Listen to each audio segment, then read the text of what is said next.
Forbidden types of clothing. 1. Clothing that reveals the private parts. Muslims are required to cover their private parts with appropriate clothing.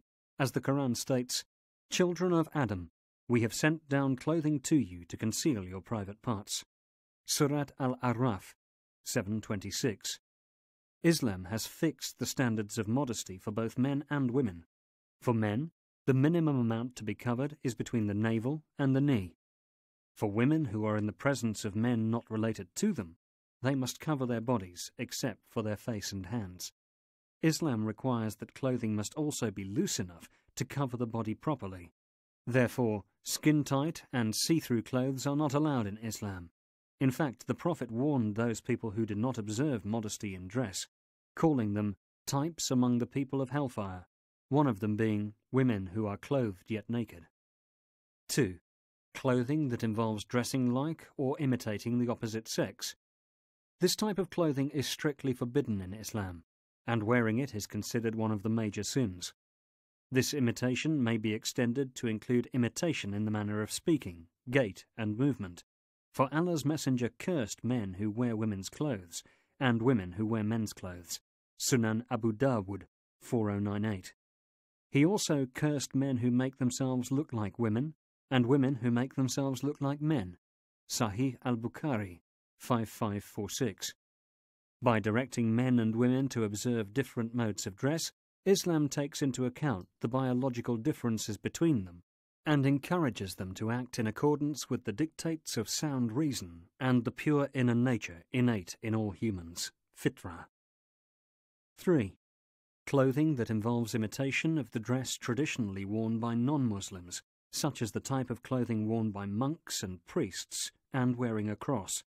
This also includes clothing that is specific to a certain religion, for the Prophet said, "Whoever imitates a people is one of them." Sunan Abu Dawud 4031. This imitation extends to wearing clothing of religious significance.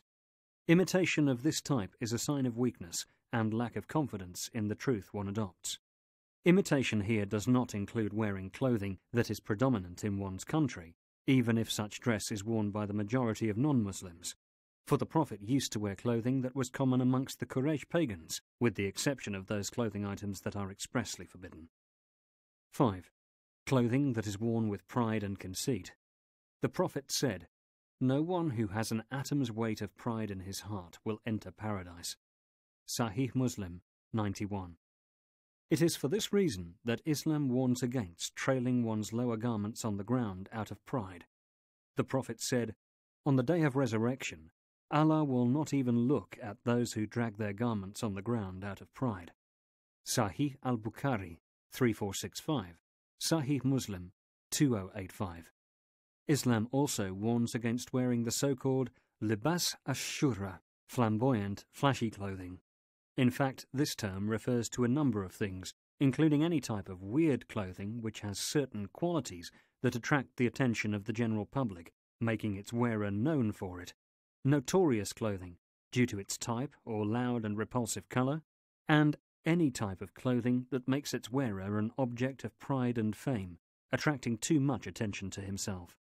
The Prophet said, "Whoever wears clothes of shuhra in this world, Allah will make him wear clothes of humiliation on the Day of Judgment." Musnad Ahmad 5664, Sunan Ibn Majah 3607. 5. Silk clothing, or clothing adorned with gold or silk for men.